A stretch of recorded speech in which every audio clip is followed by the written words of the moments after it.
Hello student, welcome to উড়ান পাঠশালা। আজ আমরা শুরু করব অপটিক্স মানে লাইট। লাইটের এই অংশটা ভীষণ ভীষণ ইম্পর্টেন্ট। যারা 9-10-এ পরীক্ষা দিচ্ছ তাদের জন্য, যারা 11-12-এ পরীক্ষা দিচ্ছ তাদের জন্য এই অংশটা থাকবে, কিন্তু তাদের জন্য এই অংশটার থেকে হয়তো একটা কোশ্চেন পেতে পারো। আর মেনলি 11-12-এর পরীক্ষা যারা দিচ্ছ তাদের ফিজিক্যাল অপটিক্স থেকে একটু কোশ্চেন বেশি আসে। তো যাই হোক, আজকে আমরা রে অপটিক্সের পার্টটা শুরু করে তারপর এখান থেকে ফিজিক্যাল অপটিক্সের অংশটা জাস্ট স্টার্ট করব এটার সাথে। তো চলো শুরু করা যাক।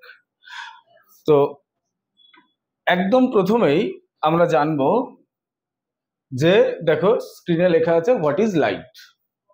তো লাইট কি? লাইট কি আমরা মোটামুটি এক কথায় বলতে পারি, light is a form of energy. এটা নিয়ে কোনো সমস্যা নেই, light is a form of energy. Light is a form of energy, fine. আমরা জানি লাইট ট্রাভেল করে, কোনো মিডিয়ামের মধ্যে দিয়েও ট্রাভেল করতে পারে, আবার কি লাইট ভ্যাকুয়াম দিয়েও ট্রাভেল করতে পারি। ওয়েভের ক্ষেত্রে আমরা দেখেছি ইলেকট্রোম্যাগনেটিক ওয়েভ নামে এক ধরনের ওয়েভ হয়, যে ওয়েভগুলো কি করে না ভ্যাকুয়াম দিয়ে ট্রাভেল করতে পারে। তো লাইট একটা এনার্জি, যেটা একটা ইলেকট্রোম্যাগনেটিক ওয়েভ। এর স্পিড কত? লাইটের স্পিডকে জেনারেলি সি দিয়ে লেখা হয়। তো C equal to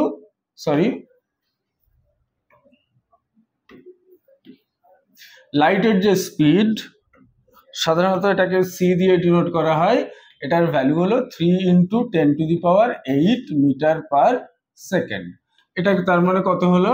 3 lakh kilometre per second. তো লাইটের স্পিড আমাদের এটা মনে রাখতে হবে। আচ্ছা, যেটা বলছিলাম, হোয়াট ইজ লাইট বললে কি বলবে, আনসার কি হবে? এই হোয়াট ইজ লাইটের কোনো ওয়ান ওয়ার্ড আনসার বলা খুব টাফ। আসলে বিজ্ঞানীরা বিভিন্ন সময়ে বিভিন্ন রকম ভাবে পরীক্ষা নিরীক্ষার মাধ্যমে লাইট কি সে সম্পর্কে ভাবনা চিন্তা করেছেন, বা এটাকে ওপেন করার চেষ্টা করেছেন এই ভাবনা চিন্তাকে। তো হোয়াট ইজ লাইট বললে সবার প্রথমে যার কথা মাথায় আসবে তিনি হলেন নিউটন। নিউটনের এই সংক্রান্ত একটা থিওরি ছিল, যেটাকে বলা হয় corpuscular theory of light. Corpuscular theory of light. এই কর্পাসকিউলার থিওরি টার্মটা আসছে কর্পাসেল থেকে। আসলে কর্পাসেলের মানে হলো বা মিনিং হলো কণা। তাহলে এই থিওরি অনুযায়ী নিউটন বোঝাতে চেয়েছিলেন যে লাইট আসলে কোনো ক্ষুদ্র ক্ষুদ্র কণা দিয়ে তৈরি। তো লাইট যদি ক্ষুদ্র ক্ষুদ্র কোনো কণা দিয়ে তৈরি হয়, তাহলে খুব স্পষ্টতই এর সবসময় মোমেন্টাম বা ভরবেগ থাকার কথা। কিন্তু লাইটের সমস্ত রকম যে প্রপার্টিস গুলো হয়, সেই প্রপার্টিস গুলো কিন্তু কর্পাসকিউলার থিওরি অফ লাইট দিয়ে ব্যাখ্যা করা যায় না। তাহলে নিউটনের থিওরিকে একদম 100% ফুল প্রুফ থিওরি হিসাবে আমরা মানতে পারি না। তখন পরবর্তীকালে আরো নতুন থিওরি আসে। এই কর্পাসকিউলার থিওরি বা কণা তত্ত্বের এর একটা স্পেশাল ভার্সন ম্যাক্স প্লাঙ্ক দিয়েছিলেন, সেটাকে আমরা বলে থাকি quantum theory of light. Quantum theory of light, এই কোয়ান্টাম থিওরি দিয়েছিলেন ম্যাক্স প্লাঙ্ক। তো ব্যাপারটা হলো এই কোয়ান্টাম থিওরি ব্যাপারটা কি? কোয়ান্টাম থিওরিতে ম্যাক্স প্ল্যাঙ্ক যেটা বললেন যে লাইট কর্পাসেল বা কোনো ভারী বা কোনো মোমেন্টামওয়ালা কণা দিয়ে তৈরি নয়। তাহলে লাইট কি দিয়ে তৈরি? ম্যাক্স প্ল্যাঙ্ক বললেন লাইট হলো কোয়ান্টা অফ লাইট, তার মানে স্মল পার্ট অফ লাইট, যেটাকে আমরা প্যাকেট অফ এনার্জি বা ফোটন বলি। তাহলে কোয়ান্টাম থিওরির আন্ডারে আসছে অ্যাকচুয়ালি ফোটনের কনসেপ্ট। তাহলে এই ফোটন কণার সাথে আমাদের নিউটনের যে কর্পাসেল, তার কিন্তু একটা বেসিক ডিফারেন্স আছে। কি সেই বেসিক ডিফারেন্স? বেসিক ডিফারেন্সটা এই, নিউটনের কনসেপ্ট অনুযায়ী কর্পাসেলের সমস্ত সময় মোমেন্টাম থাকার কথা, কিন্তু ম্যাক্স প্লাঙ্কের কনসেপ্টে এই যে ফোটন কণার কিন্তু সব সময় মোমেন্টাম থাকবে না। এই ফোটন কণার কিছু স্পেশালিটি আছে। কি স্পেশালিটি? বলছে ফোটন কণা যখন রেস্ট কন্ডিশনে থাকে তখন এর মাস 0। তাহলে রেস্টে থাকা অবস্থায় এর মাস 0 যদি হয়, তাহলে এর মোমেন্টাম কি আসবে? আসবে। কখন আসবে? যদি এটা একটু হাই স্পিডে ফোটন কণা চলতে থাকে তখন এই একটা ফাইনাইট মাস গেইন করে, এবং সেক্ষেত্রে তখন কিন্তু আইনস্টাইনের একটা যে থিওরি আমরা জানি, m equal to special theory of রিলেটিভিটিরই এটা part, m equal to m0 square root of 1 minus v square by c square, এই কনসেপ্ট থেকেই তখন বলা হচ্ছে যে ফোটন যখন, ফোটনের এটা ভি হলো ভেলোসিটি, ও যে ফোটনের ভেলোসিটি যদি লাইটের ভেলোসিটির যেটা আমরা মুখস্থ করছি 3 × 10⁸ মিটার পার সেকেন্ড, তার সাথে কম্পারেবল যদি কোনো একটা স্পিড আসে ফোটনের, তাহলেই কিন্তু ফোটন কণা মাস গেইন করে বা একটা মোমেন্টাম গেইন করে। তো এই হলো আমার ফোটনের কনসেপ্ট। আর ফোটনকে এক কথায় বলা হয় প্যাকেট অফ এনার্জি। সাধারণত কোনো সোর্স অফ লাইট থেকে যখন লাইট আসে তখন এভাবে ইমাজিন করা হয় যে ওখান থেকে ঝাঁকে ঝাঁকে প্যাকেট অফ এনার্জি আসে, এই ঝাঁকে ঝাঁকে প্যাকেট অফ এনার্জি বা বলতে পারো ঝাঁকে ঝাঁকে ফোটন কণা বাইরে আসে। তো দেখো, এই যে পরপর দুজন সায়েন্টিস্ট, নিউটন যিনি দিলেন corpuscular theory of light, Max Planck যিনি দিলেন কোয়ান্টাম থিওরি অফ লাইট, এই দুজনের ভাবনাতেই কিন্তু লাইটকে কোনো না কোনো ভাবে একটা কণা বা পার্টিকেল হিসাবে ভাবা হয়েছে। এই যে কণা বা পার্টিকেল হিসাবে যখন ভাবা হচ্ছে, এই ভাবনা থেকে এরা যে শুধু দুজন বিজ্ঞানী তাই নন, আরো বহু বিজ্ঞানীরা এই সংক্রান্ত কাজ করেছেন। এবার এই পার্টিকেল থিওরির বাইরে গিয়ে যদি কোনো থিওরির কথা ভাবা হয়, তখন যার নাম সবার আগে আসবে সেটা হলো হাইগেন। হাইগেন কি করেছিলেন? হাইগেন বললেন যে এই পার্টিকেল থিওরি গুলোকে সাইডে রেখে উনি একটা ওয়েভ থিওরি বলে একটা নতুন থিওরি দিলেন। সেই ওয়েভ থিওরি, তাহলে হোয়াট ইজ লাইট বললে তাহলে আমার 3 নম্বর কন্ডিশন আসছে হলো ওয়েভ থিওরি। তো এই ওয়েভ থিওরি কোন সায়েন্টিস্টের দেওয়া? এটা হলো হাইগেন। তো এই যে ওয়েভ থিওরির কনসেপ্ট যেটা হাইগেনের দেওয়া, এই কনসেপ্ট অনুযায়ী বলা হচ্ছে লাইট হলো অ্যাকচুয়ালি একটা এনার্জি, এবং এটা যখন স্প্রেড করে কোনো একটা পয়েন্ট থেকে তখন ওয়েভের ফর্মে স্প্রেড করে। এই সেই ওয়েভটা আবার কিভাবে সামনের দিকে এগিয়ে চলে, সেটা শুরু হলো হাইগেনের যে প্রিন্সিপাল, হাইগেনস প্রিন্সিপাল, এটা হলো আমার ফিজিক্যাল অপটিক্সের স্টার্টিং। তাহলে ওই ক্লাসগুলো যখন ফিজিক্যাল অপটিক্সের ক্লাস হবে বা এ হবে, তার সাথে আমরা হাইগেনের থিওরি আরো ডিটেলসে যাব। তো যাই হোক, তার মানে হাইগেন কি বললেন? লাইট হলো ওয়েভ। আচ্ছা, এরপর কার কনসেপ্ট আসবে? এরপর যে কনসেপ্টটা আসবে সেটাকে বলা হচ্ছে ইলেকট্রোম্যাগনেটিক ওয়েভ থিওরি, বা ইন শর্ট ইএম থিওরি। এই ইএম থিওরি কি বলছে এখানে? বলে নাকি এটা হলো ম্যাক্সওয়েলের দেওয়া থিওরি। এই ইএম থিওরি বা ইলেকট্রোম্যাগনেটিক থিওরির অনেকগুলো ইকুয়েশন আছে। বলা হচ্ছে লাইট কিছু পার্টিকুলার ইকুয়েশন মেনে চলে, সেই ইকুয়েশন গুলো ইলেকট্রোম্যাগনেটিক থিওরির ইকুয়েশন। ইলেকট্রোম্যাগনেটিক থিওরির ইকুয়েশন কিন্তু কেবলমাত্র যারা 11-12-এ পরীক্ষা দিচ্ছে তারা পড়বে, 9-10-এ যারা পড়ছে তারা কিন্তু এই ইলেকট্রোম্যাগনেটিক থিওরির ধারে পাশ দিয়েও যাবে না। তো যাই হোক, তাহলে ইএম থিওরি বা ইলেকট্রোম্যাগনেটিক থিওরির বেসিক কনসেপ্ট কি? ইএম থিওরি বা ইলেকট্রোম্যাগনেটিক থিওরির বেসিক যে কনসেপ্ট সেটা হলো লাইট যখন ট্রাভেল করে এর একটা ইলেকট্রিক ওয়েভ থাকবে, একটা ম্যাগনেটিক ওয়েভ থাকবে।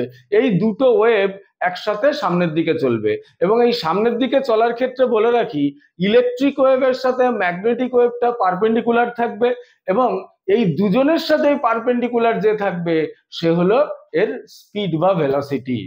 আশা করি বোঝাতে পেরেছি। তাহলে দেখো, প্রথম দুজন সায়েন্টিস্ট পার্টিকেল নেচার নিয়ে এক্সপ্লেন করলেন, পরের দুজন সায়েন্টিস্ট ওয়েভ নেচার নিয়ে এক্সপ্লেন করলেন। এরপর যে বিজ্ঞানীর নাম আসবে তিনি হলেন ডি ব্রগলি। ডি ব্রগলি কি করলেন? ডি ব্রগলি একটা নতুন থিওরি দিলেন যাকে আমরা বলি ডুয়াল থিওরি অফ লাইট। এই ডুয়াল থিওরি কি বলছে? ডুয়াল থিওরি বলছে লাইটের একাধারে পার্টিকেল নেচারও থাকে, আবার তার সাথে সাথে ওয়েভ নেচারও থাকে।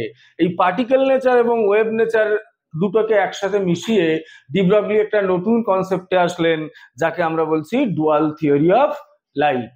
এবার এই চ্যাপ্টারের মধ্যে আমরা দুটো অংশকে একটুখানি অবশ্যই এক্সপ্লেন করব। একটা হলো এই ইএম থিওরির একটু ডিটেলস বলবো, তার সাথে ডুয়াল থিওরির একটু ডিটেলস বলবো। তো দেখো, তো যদি আমরা ইএম থিওরি মানে ইলেকট্রোম্যাগনেটিক ওয়েভ থিওরির ডিটেলস জানতে চাই, আমি আগেই বলে নিয়েছি যে ইএম থিওরি বা ইলেকট্রোম্যাগনেটিক ওয়েভ থিওরি এটা ম্যাক্সওয়েলের দেওয়া থিওরি। এই থিওরি অনুযায়ী আমরা প্রথমে যদি তিনটে অ্যাক্সিস ভাবি, এক্স ওয়াই জেড, তিনটে অ্যাক্সিসের যে কোনো দুটো অ্যাক্সিসে একদিকে ইলেকট্রিক ওয়েভ থাকবে আর একদিকে ম্যাগনেটিক ওয়েভ থাকবে, তাহলে যে থার্ড যে একটা অ্যাক্সিস বেঁচে রইলো যেটাকে আমরা বলছি জেড অ্যাক্সিস, সেই অ্যাক্সিস বরাবর যাবে কে না, সেই অ্যাক্সিস বরাবর যাবে হলো আমার স্পিড অফ দ্যাট ওয়েভ। তো দেখো ব্যাপারটা কিরকম, মনে করো আমি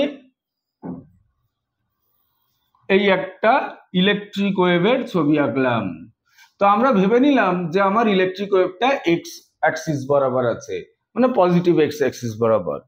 এইবার তাহলে এর সাথে কি হচ্ছে, একটা ম্যাগনেটিক ফিল্ডও থাকছে।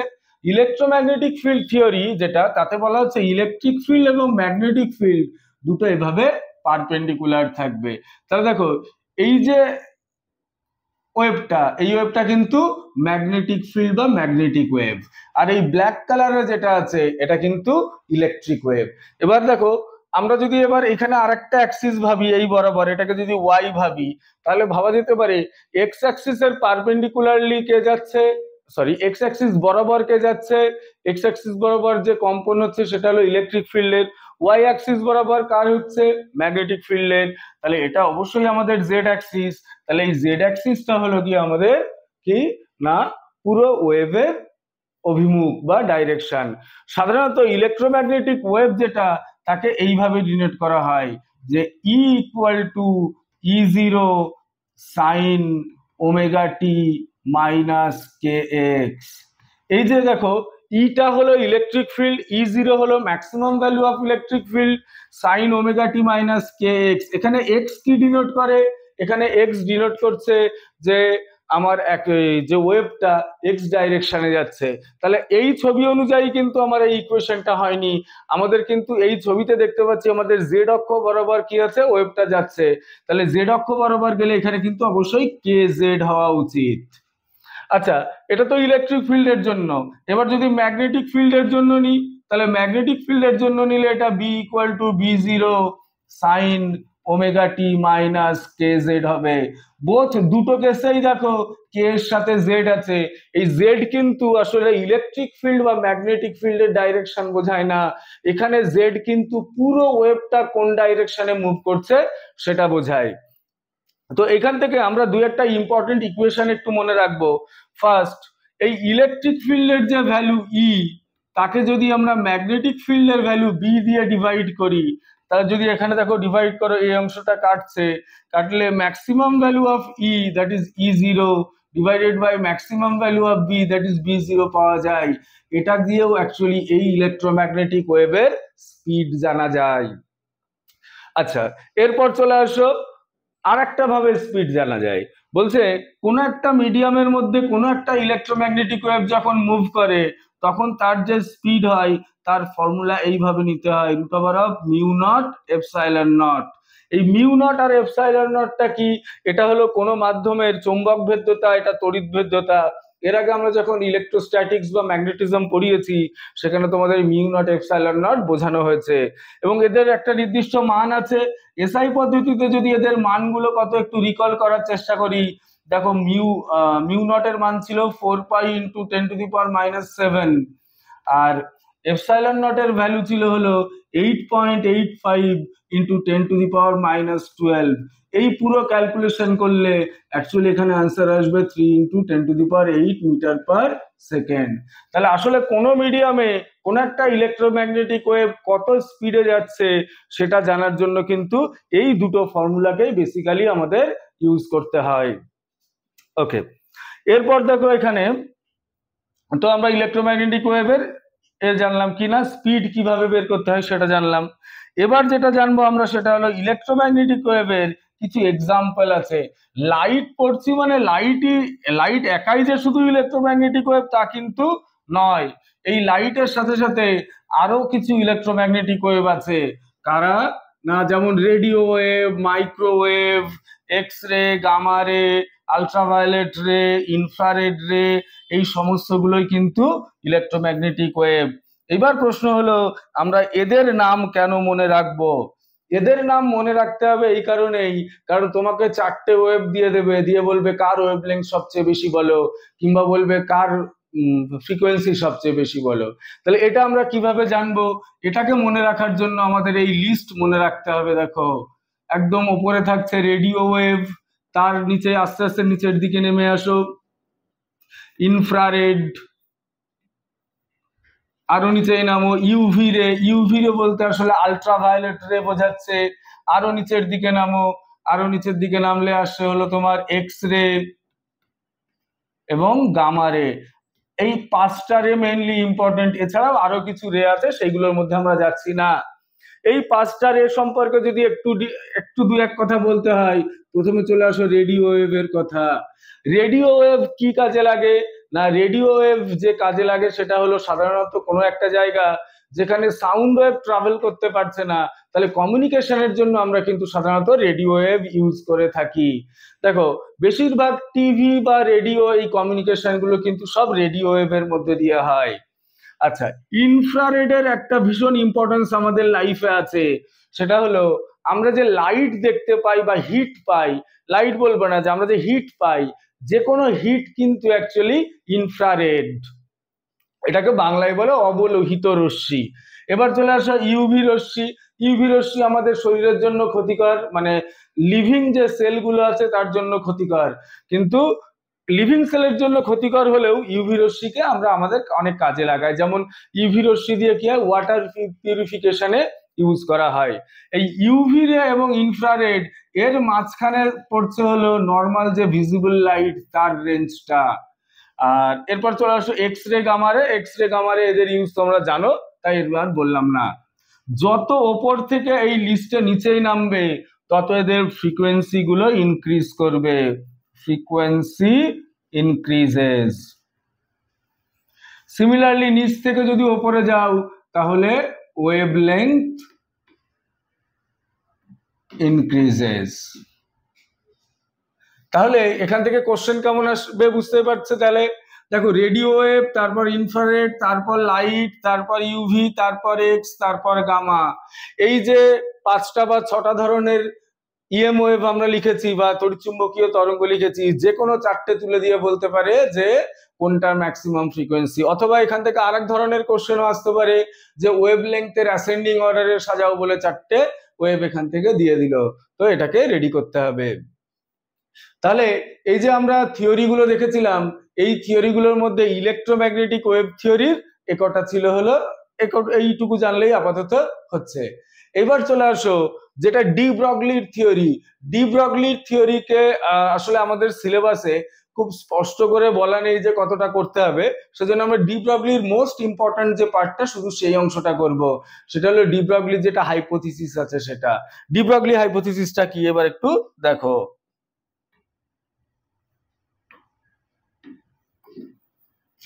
ডি ব্রগলি কি করেছিল, একটু আগের কথা রিকল করলে দেখতে পাবে ডি ব্রগলি যেটা করেছিল, ওয়েভ থিওরি যেগুলো আছে লাইটের, মানে কনসেপ্ট অফ ওয়েভস, আর তার সাথে সাথে কনসেপ্ট অফ পার্টিকেল যেগুলো আছে, এই দুটো থিওরিকে ডি ব্রগলি কি করেছিলেন, শুধুমাত্র মিক্সড আপ করেছিলেন। কিভাবে মিক্সড করেছিলেন? ডি ব্রগলি বলেছিলেন যে কোনো ওয়েভের আসলে ওয়েভলেংথ থাকবে, এটা তো স্বাভাবিক, যে কোনো ওয়েভের মোমেন্টামও থাকবে। তাহলে কিভাবে উনি নোট করেছিলেন, পি ইকুয়াল টু, উনি একটা ফর্মুলা দিয়েছিলেন, ফর্মুলাটা এরকম, P equal to H by lambda. এই পি মানে হলো মোমেন্টাম, ল্যামডা হলো ওয়েভলেংথ।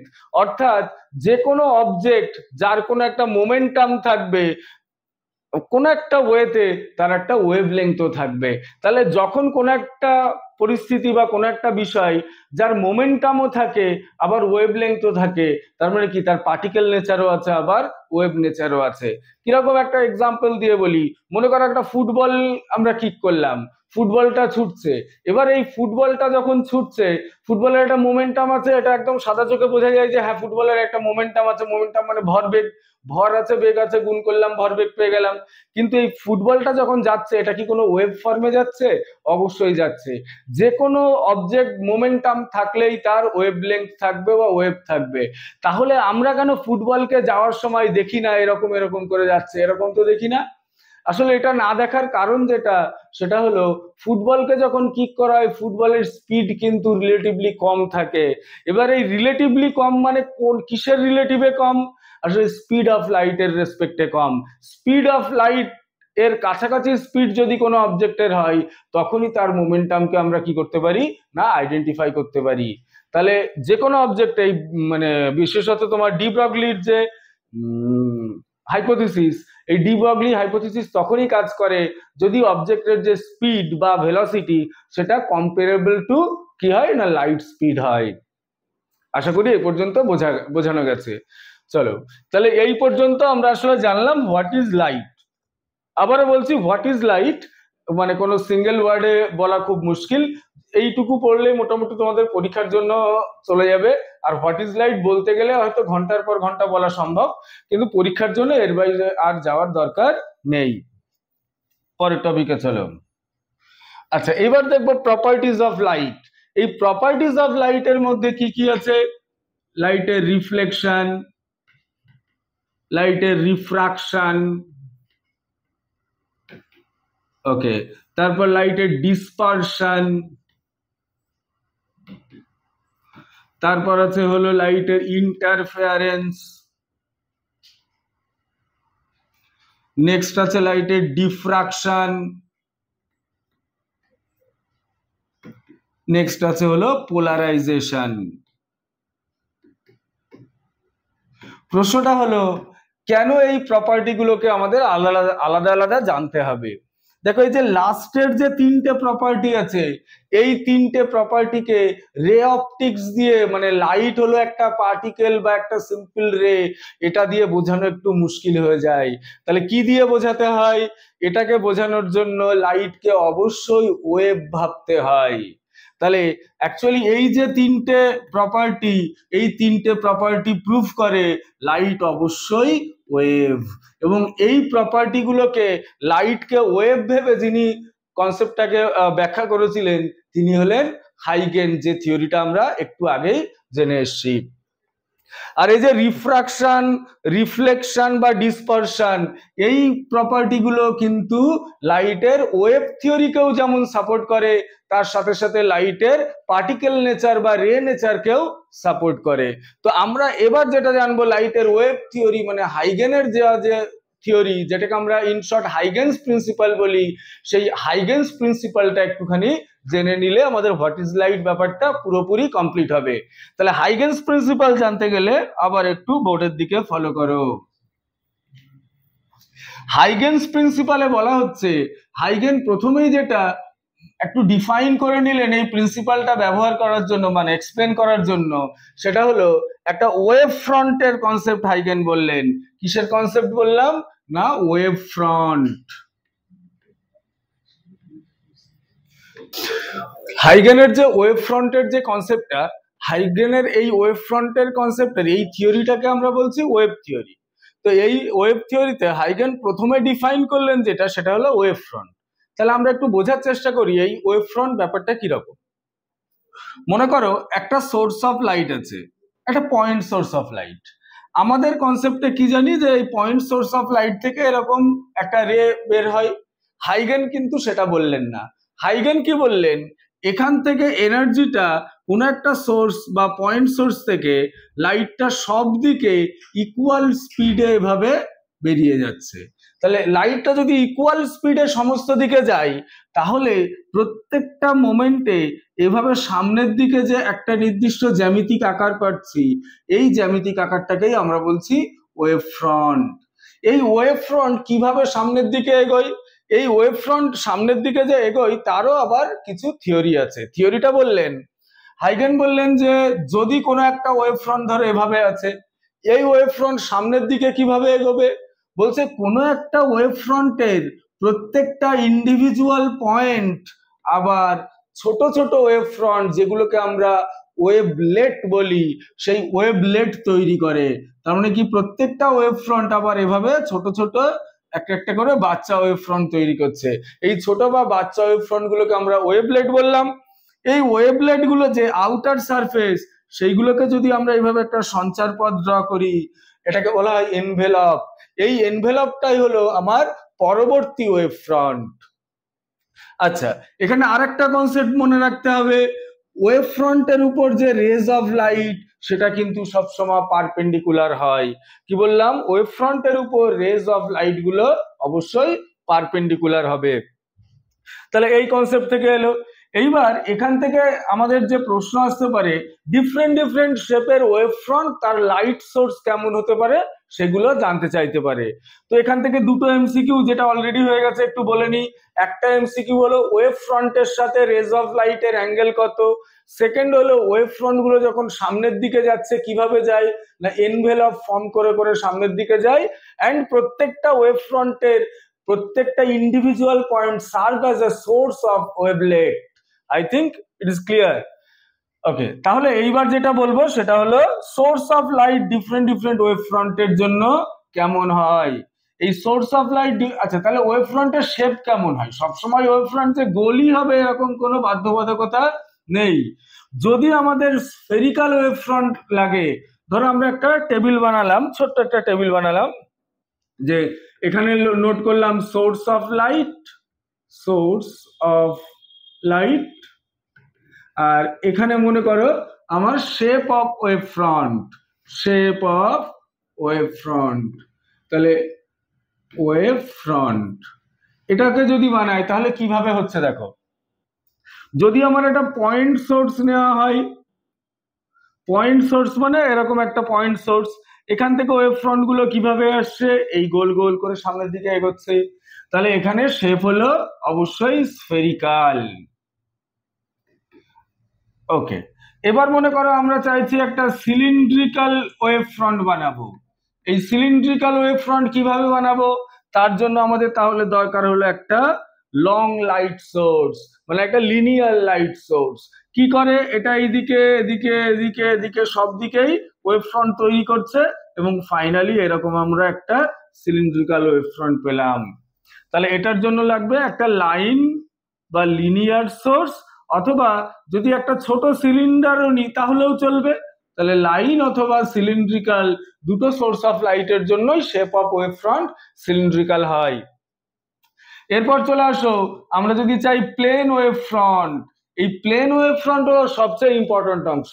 এই প্লেন ওয়েভ ফ্রন্ট কিন্তু কোনো প্র্যাকটিক্যাল জিনিস দিয়ে, প্র্যাকটিক্যাল মানে কাছাকাছি কোনো জিনিস দিয়ে সম্ভব নয়। প্লেন ওয়েভ ফ্রন্টের জন্য সবসময় যে কোনো শেপের সোর্স হোক, কিন্তু কন্ডিশন হলো সেই সোর্সকে অবশ্যই অ্যাট ইনফিনিটি থাকতে হবে। এই অ্যাট ইনফিনিটি মানে অনেক দূর বোঝাচ্ছে।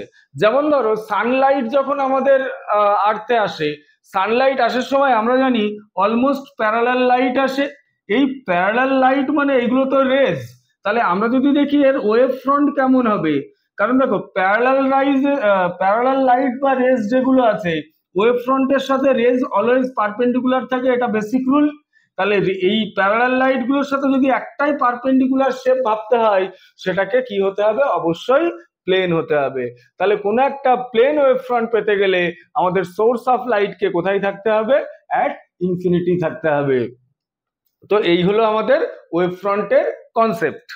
আচ্ছা, আরো একটা কথা, ওয়েভ ফ্রন্টের যে স্পিড বা ভেলোসিটি, সেটাই কিন্তু লাইটের স্পিড বা ভেলোসিটি। নেক্সট টপিকে চলে যাও। আচ্ছা, এবার চলে আসি ইমেজ। লাইট পড়তে গেলে বা অপটিক্স পড়তে গেলে বারবার ইমেজের কনসেপ্ট আসবে।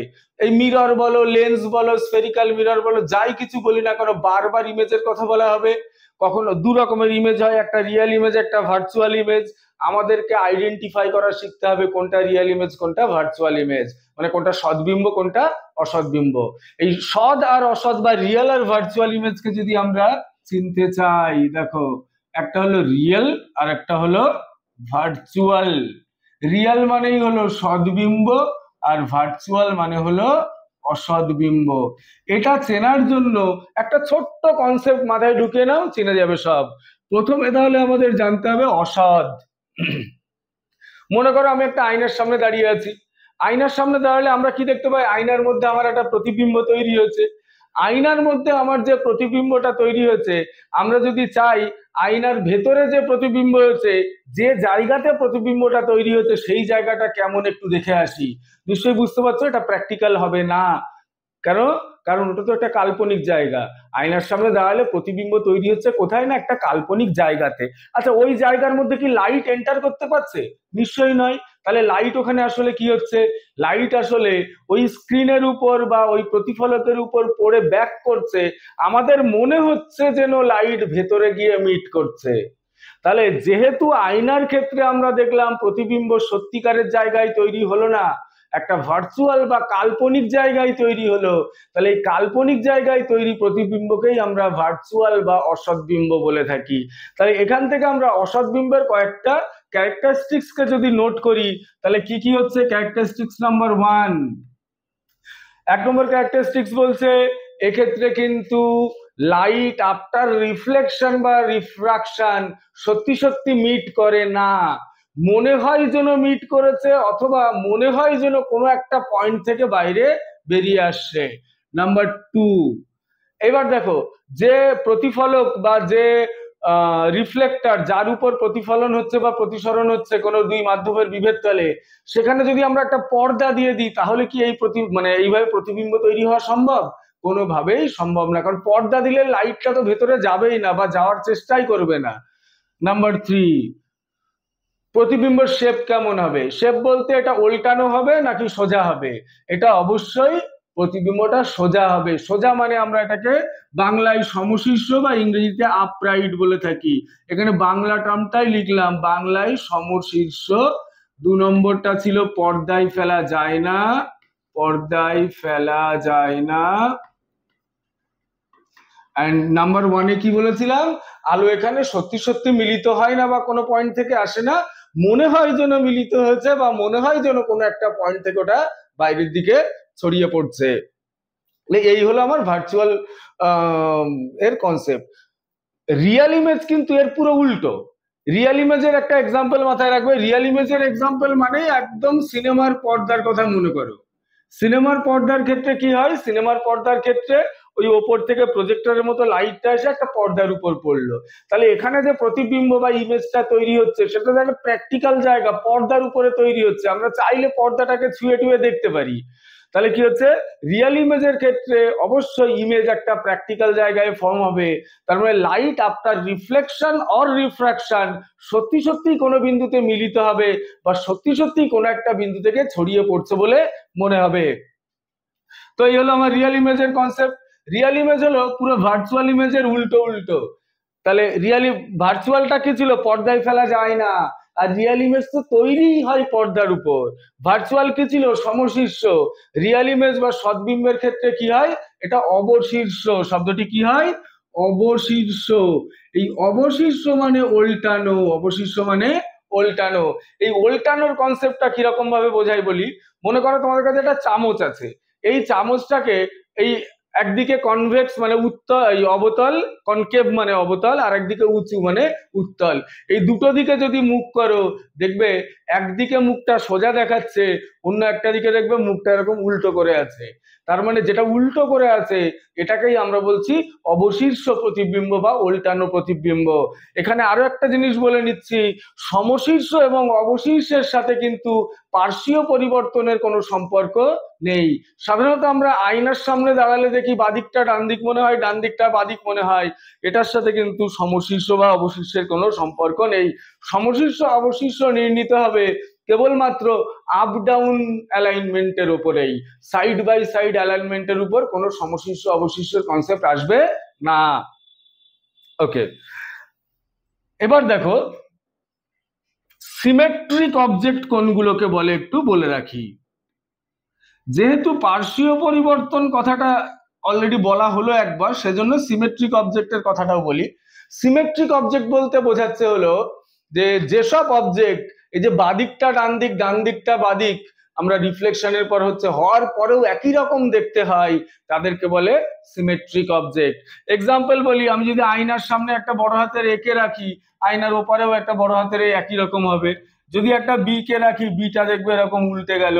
তাহলে প্রথমটা হলো সিমেট্রিক, পরেরটা নন সিমেট্রিক বা অ্যাসিমেট্রিক, যাই বলো তাই। তাহলে এই হলো আমার ইমেজের কনসেপ্ট। আচ্ছা, একটা প্রশ্ন আসতেই পারে যে সিনেমার পর্দায় ওল্টানো কোথায় হয়, আমরা তো পর্দাতে সোজাই দেখি। আসলে গল্পটা হলো যেখান থেকে সোর্স অফ লাইটটা বেরোচ্ছে ওখানে সোর্সটাকেই উল্টে রাখলে তাহলে পরে কি হচ্ছে, আমরা পর্দার উপর আর একবার উল্টে সোজা দেখতে পাচ্ছি। এই সেম কনসেপ্ট কিন্তু আমাদের চোখের ক্ষেত্রেও হয়। আমরা জানি আমাদের চোখে কি হয় না, একটা রিয়েল ইমেজ বা সদ্বিম্ব তৈরি হয়।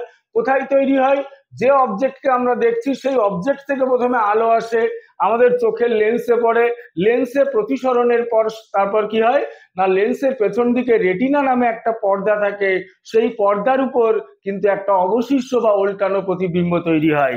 তাহলে যদি অবশিষ্ট বা উল্টানো প্রতিবিম্ব তৈরি হয় তাহলে এটাকে আমরা সোজা হয়ে কিভাবে দেখতে পাই।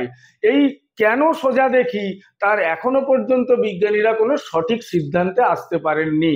মোটামুটি কিছু লজিক্যাল ব্যাখ্যা আছে, তার মধ্যে দুটো লজিক্যাল ব্যাখ্যার একটা হলো বলছে এটা আমাদের ব্রেন সিস্টেম বা ব্রেন এটাকে অটোমেটিক উল্টে নেয়। আরেকটা কনসেপ্টে বলা হচ্ছে আমাদের চোখের যে লেন্স বাদ দিয়েও কিছু ভিট্রিয়াস অবজেক্ট বা ভিট্রিয়াস হিউমার এবং অ্যাকুয়াস হিউমার যেগুলো আছে সেগুলোও বলছে একটা লেন্সের মতো কাজ করে। তাহলে একবার একটা আই লেন্স যেটা সে লেন্সের কাজ করলো, রিফ্রাকশন হলো, তারপর যে হিউমার পার্টটা মানে আরেকটা যে লিকুইড পার্ট আছে, ভিট্রিয়াস হিউমার বা অ্যাকুয়াস হিউমার দুটোই আছে, তো এরাও আবার কি করে ওই লেন্সটাকে মানে ইমেজটাকে আর একবার উল্টে দিয়ে সোজা করে। কিন্তু এখনো পর্যন্ত এর সঠিক এবং এক্সাক্ট কারণকে আইডেন্টিফাই করা সম্ভব হয়ে ওঠেনি। ওকে, এরপর চলে আসো টাইপ অফ ইমেজের কনসেপ্ট, আশা করি বোঝানো গেছে। পরের টপিকে চলে আসো। এবার তাহলে আমরা ডাইরেক্ট চলে যাব লজ অফ রিফ্লেকশনে। এই লজ অফ রিফ্লেকশনে দেখো কি হয়, এটা মোটামুটি তোমাদের জানা, জাস্ট একটা রিক্যাপ করানো। মনে করো এই একটা রিফ্লেক্টর, ওকে ফাইন, এই ছবিটাই দেখো তাহলেও বুঝবে। মনে করো এটা রিফ্লেক্টর বা প্রতিফলক। এখানে কি হচ্ছে, এই যে আলোটা এসে পড়লো এটাকে বলা হচ্ছে ইনসিডেন্ট রে বা আপতিত রশ্মি। এই যে রেটা বেরিয়ে যাচ্ছে এখান থেকে, এই রেটা বেরিয়ে যাচ্ছে এটাকে বলা হলো রিফ্লেক্টেড রে বা প্রতিফলিত রশ্মি। এখানে এটা হলো নর্মাল বা অভিলম্ব। এখানে কি হচ্ছে দেখো, ইনসিডেন্ট রের সাথে নর্মাল বা অভিলম্বের যে কোণটা তাকে আমরা বলি আপতন কোণ, আর রিফ্লেক্টেড রে বা প্রতিফলিত রশ্মির সাথে নর্মালের যে কোণ তাকে বলি অ্যাঙ্গেল অফ রিফ্লেকশন বা প্রতিফলন কোণ। এবার এই দুটো তো একদম সহজ কনসেপ্টেই বুঝতে পারছো। তাহলে আমরা এবার যেটা যাব সেটা হলো লজ অফ রিফ্লেকশন, মানে এই রিফ্লেকশনের দুটো নিয়ম আছে। নিয়মটা কি বলছে, একটা ইনসিডেন্ট রে, রিফ্লেক্টেড রে আর নর্মাল এরা সবাই একই সমতলে থাকে। অর্থাৎ একদম এই যে স্ক্রিনটা দেখতে পাচ্ছ, এই স্ক্রিন বরাবর যদি লাইট এখানে এসে পড়ে তাহলে ও ঠিক স্ক্রিন বরাবরই যাবে, মানে কোনোভাবে এই এসে এখান থেকে লাইট এই সামনের দিকে কিংবা পেছন দিকে যেতে পারে না। যদি এই এসে সামনের দিকে আসতো তাহলে ভাবো এই একটা রেজ, এই একটা রেজ আর নর্মালটা এদিকে, তাহলে এরা কি সব একই প্লেন হতো? একই প্লেন হতো না। একই প্লেন মেনটেন করার অর্থ হলো এটা যদি এই স্ক্রিন বরাবর আসে স্ক্রিন বরাবরই যাবে। এটা হলো লজ অফ রিফ্লেকশন প্রথমটা। সেকেন্ড লজ অফ রিফ্লেকশনটা কি, এই আই আর আর এই দুটো ইকুয়াল। আচ্ছা, এইখান থেকে ছবিটা যে কারণে আঁকছিলাম আমাদের আর একটা জিনিস একটুখানি মাথায় রাখতে হবে, সেটা হলো এখান থেকে ডেভিয়েশন কত হয় সেটাকে ক্যালকুলেট করতে হয়। মনে করে এই আলো আসলো, এই গেল, এটা নর্মাল, এটা অ্যাঙ্গেল অফ ইনসিডেন্স, এটা অ্যাঙ্গেল অফ রিফ্লেকশন। এই পর্যন্ত আশা করি ক্লিয়ার। আমাদের বললো যে এখানে অ্যাঙ্গেল অফ ডেভিয়েশন বা চ্যুতিকোণ কত। চ্যুতিকোণ বলতে বোঝাই হলো আলো আসলে এই পথে যাওয়ার কথা ছিল। আলো কোন পথে যাওয়ার কথা ছিল না, দেখতেই পাচ্ছ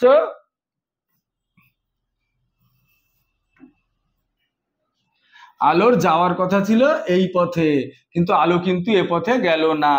না গিয়ে আলো কোন পথে গেল, আলো এই যে এইদিকে উঠে গেল।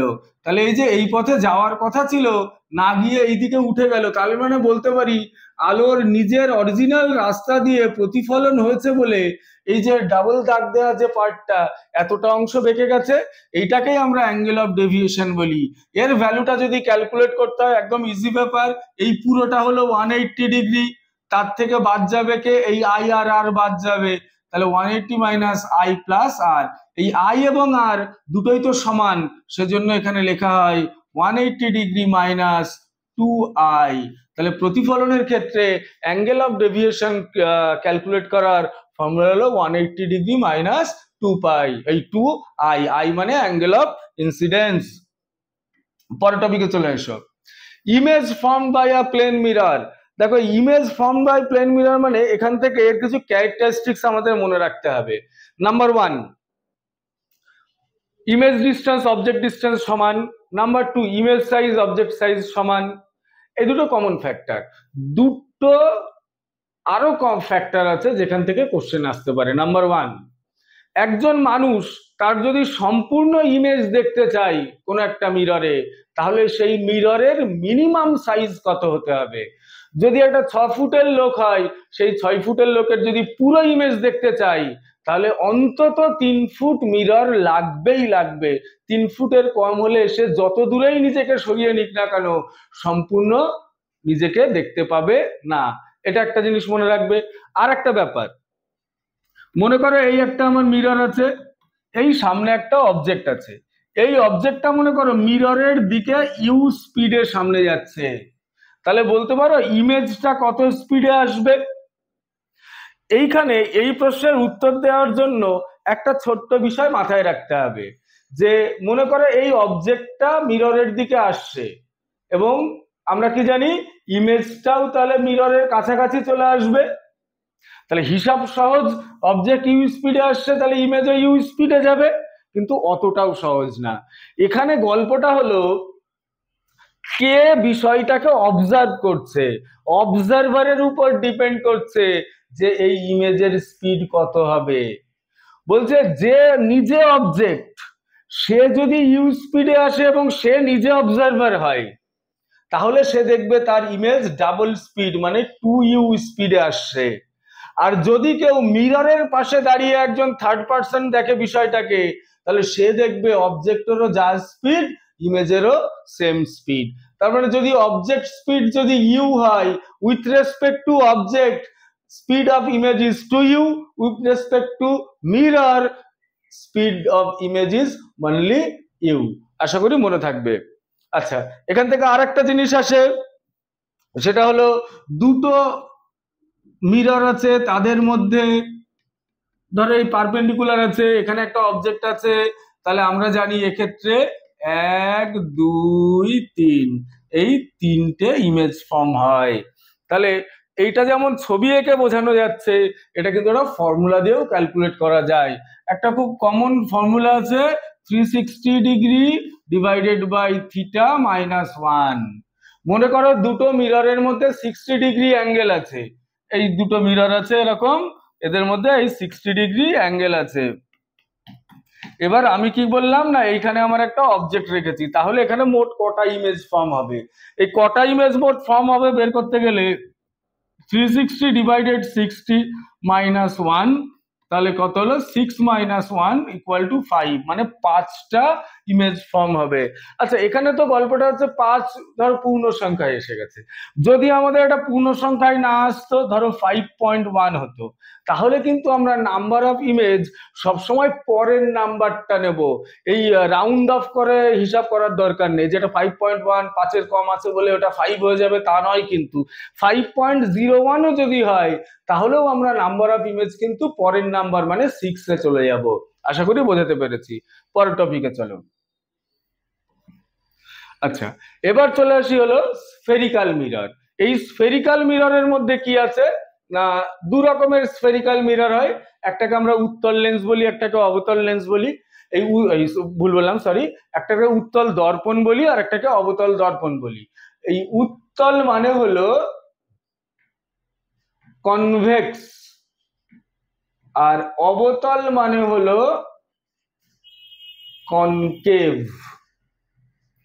এই মিররের বিষয়টা কেমন তোমরা ছবিতে মনে হচ্ছে হয়তো ছোট আছে, বুঝতে পারবে না, আমি আরেকবার ড্র করে বলছি।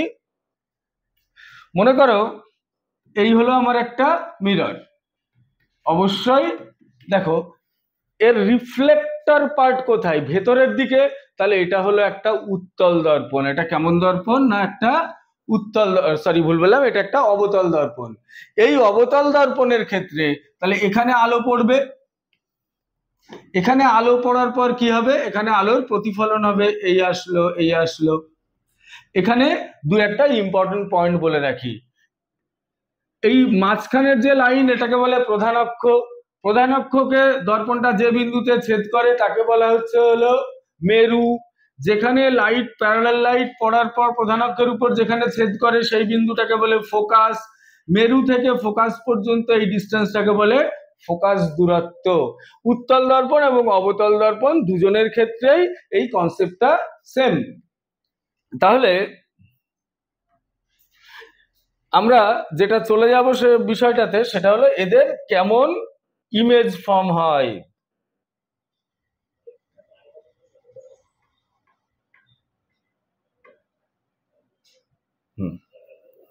তো দেখো এদের ইমেজ কেমন ভাবে ফর্ম হচ্ছে। প্রথমে যদি আমরা একটা উত্তল দর্পণের কথা ভাবি, মাথায় রাখবে দর্পণের ক্ষেত্রে উত্তল দর্পণে অলওয়েজ এক টাইপের প্রতিবিম্ব হয়। উত্তল দর্পণ বলতে কোনটা বোঝানো হচ্ছে, ধরো একজন গাড়ির ড্রাইভার, তার কাছে যে লুকিং মিরর থাকে বা লুকিং গ্লাস থাকে, এই লুকিং গ্লাসটা কিন্তু একটা উত্তল দর্পণ। এখানে সবসময় অবজেক্টের থেকে ছোট সাইজের কি হয় না ইমেজ ফর্ম হয়। এই যে অবজেক্টের থেকে ছোট সাইজের যে ইমেজটা ফর্ম হয় তাতে সুবিধাটা কি, তাতে সুবিধা হলো ওর ওই ছোট্ট আয়নার মধ্যে গাড়ির পেছন দিকে যা কিছু আছে পুরোটাকে একবারে দেখতে পাই। তাহলে এখানে অ্যাকচুয়ালি ইমেজটা কিভাবে তৈরি হয় আমরা যদি একবার একটু দেখার চেষ্টা করি। দেখো তাহলে কোন দর্পণ বললাম না, উত্তল দর্পণ। তাহলে উত্তল দর্পণ মানে এইরকম, সরি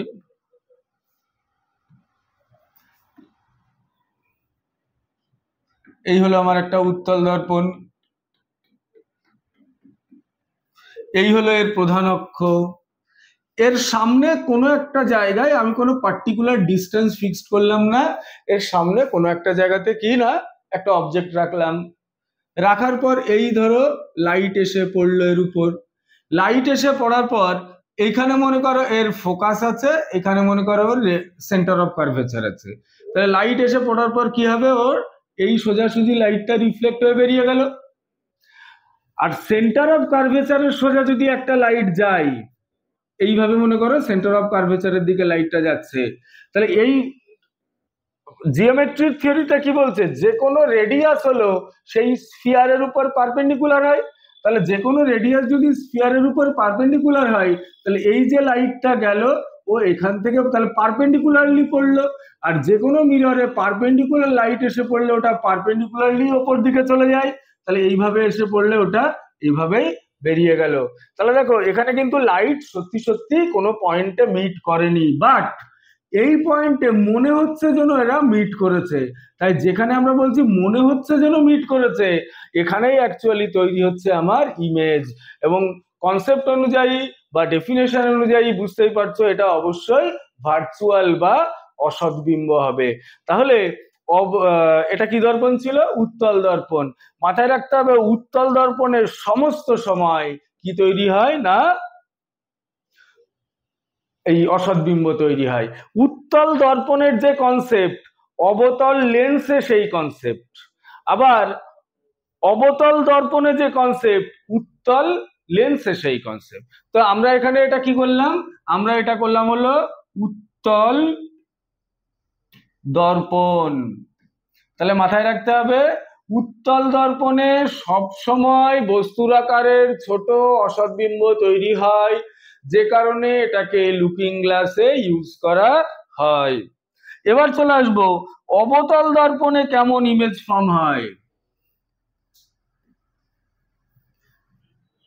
দেখো অবতল দর্পণে যে ইমেজ ফর্ম হয়, অবতল দর্পণে কিন্তু অবজেক্টের পজিশন অনুযায়ী ডিফারেন্ট ডিফারেন্ট জায়গাতে ইমেজ ফর্ম হতে পারে। তাহলে এবার দেখি অবজেক্টের পজিশন বলতে কি রকম বোঝাচ্ছে।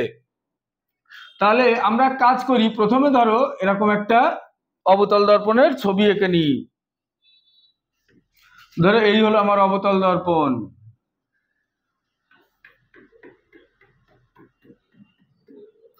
এই হলো প্রধান অক্ষ। প্রথম লাইট কোথার থেকে ফেলবো, প্রথম মনে করো লাইটটা ফেললাম হলো ইনফিনিটি থেকে, অসীম থেকে এই আলো আসছে।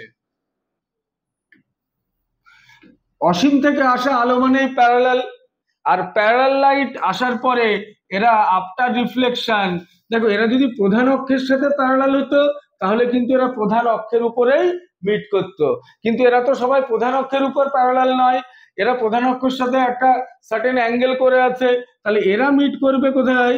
এরা প্রধান অক্ষ থেকে নিচেই একটা পয়েন্ট যাকে আমরা গৌণ ফোকাস বলি, সেই গৌণ ফোকাসের এসে মিট করবে, তাহলে আমার প্রতিবিম্ব কিন্তু ফোকাসেই ফর্ম হচ্ছে। তাহলে মাথায় রাখতে হবে এই দর্পণে অসীম থেকে আসা বস্তু কোথায় প্রতিবিম্ব তৈরি করে? অসীম থেকে আসা বস্তু ফোকাসে প্রতিবিম্ব তৈরি করে। ঠিক উল্টোটা যদি ভাবি আমরা, যে ফোকাস থেকে যদি ফোকাসে যদি অবজেক্ট আসে তাহলে মানে অবজেক্ট থাকে তাহলে প্রতিবিম্ব কোথায় হয়? দেখো পুরো উল্টো কনসেপ্ট, অসীম থেকে আসলে ফোকাসে হয়, আর ফোকাসে যদি বস্তু থাকতো তাহলে কিন্তু অসীমে প্রতিবিম্ব হতো। আমরা ছবি এঁকে আর সময় নষ্ট করবো না, শুধু মাথায় রাখবে অসীমে বস্তু আছে তাই ফোকাসে প্রতিবিম্ব, ফোকাসে যদি বস্তু থাকতো তাহলে অসীমে প্রতিবিম্ব তৈরি হতো। তাহলে এই একটা কেস গেল। আর একটা কেস বলি এবার। এইবার অবজেক্টকে আমরা কি করব, একটু একটু করে কাছে আনবো অসীম দূরত্ব থেকে। একটু একটু কাছে আনবো বলতে কিরকম? আচ্ছা তার আগে একটা কথা একটু মনে করিয়ে দিই, তোমাদের নিশ্চয়ই জানা উচিত যে এই দর্পণের ক্ষেত্রে R=2f নামে একটা ফর্মুলা হয়। এই R=2f বলতে বোঝায় আর হলো radius of curvature R 2f এর f হলো ফোকাস দূরত্ব। তার মানে কি বোঝাচ্ছে? তার মানে বোঝাচ্ছে যে কোনো দর্পণে এই সেন্টার অফ কার্ভেচার আর মেরুর ঠিক মাঝখানে ফোকাস থাকে। এটা কিন্তু দর্পণের জন্যই ফর্মুলাটা। এই রেডিয়াস অফ কার্ভেচার আর ফোকাসের এই ফোকাসের ডাবল হলে রেডিয়াস অফ কার্ভেচার হয়, এটা কেবলমাত্র দর্পণেই হয়, এটা কিন্তু লেন্সের জন্য হয় না।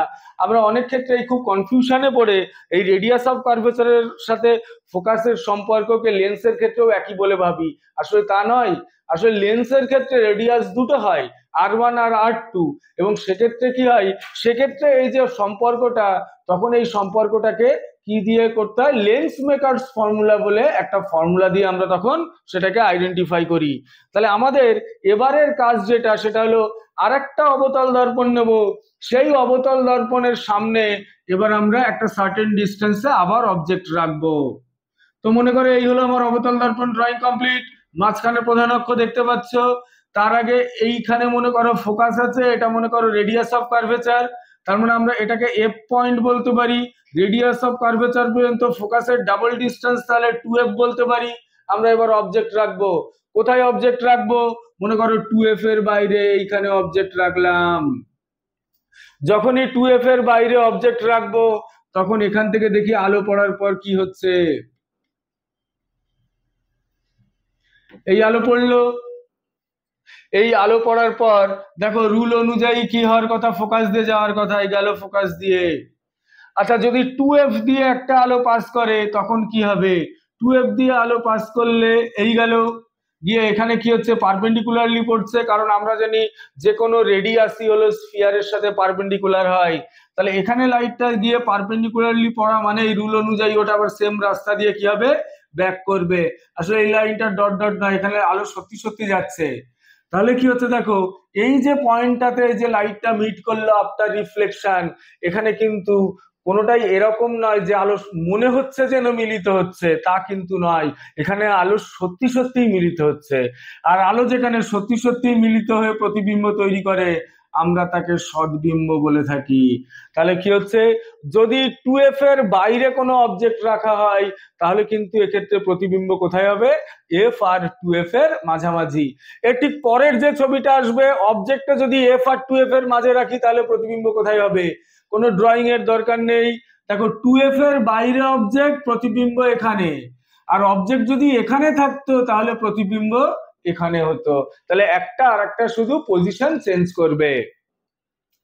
আচ্ছা এরপরের যেটা এই ছবিতে আরো একটা ইম্পর্টেন্ট কেস, সেটা হলো যদি আমরা অবতল দর্পণে বস্তুকে ফোকাস এবং মেরুর মাঝখানে রাখি তখন সেক্ষেত্রে কেমন প্রতিবিম্ব হবে।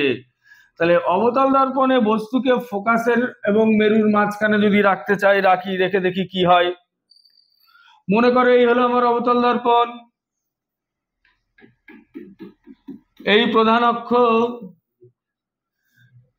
এই এফ ফোকাস, এই টু এফ মানে হলো সেন্টার অফ কার্ভেচার। আমরা বলেছি অবজেক্টকে এবার কোথায় রাখবো, তাহলে আমরা এবার অবজেক্টকে কোথায় রাখবো? অবজেক্টকে যেমন বলেছিলাম যে ফোকাস এবং মেরুর মাঝখানে রাখবো, এই রাখলাম। রাখার পর কি ঘটনা ঘটছে, এই একটা হলো, এই গেল, এটা parallel to the principal axis. নিয়ম হলো এটা যাওয়ার পরেই এ চলে আসবে এইখান থেকে, অর্থাৎ ফোকাস দিয়ে বা মুখ্য ফোকাস দিয়ে।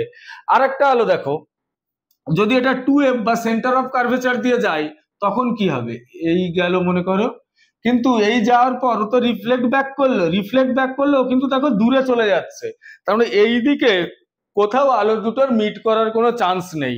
তাহলে যখন চান্স নেই তখন আমরা কি করব, এটাকে এভাবে সামনের দিকে ডট ডট করে এগিয়ে যাব এবং এখানে ইমেজ হলো। তাহলে এই যে আমরা দেখাচ্ছিলাম অবতল দর্পণে একমাত্র কেস যেখানে কি হয় না, আমাদের অসৎ বিম্ব তৈরি হয়। অবতল দর্পণে কেবলমাত্র যদি ফোকাস আর মেরুর মাঝে অবজেক্ট থাকে তাহলেই শুধু বড় আকারের অসৎবিম্ব হয়, আদারওয়াইজ অবতল দর্পণ মানেই সেখানে সৎবিম্ব হবে।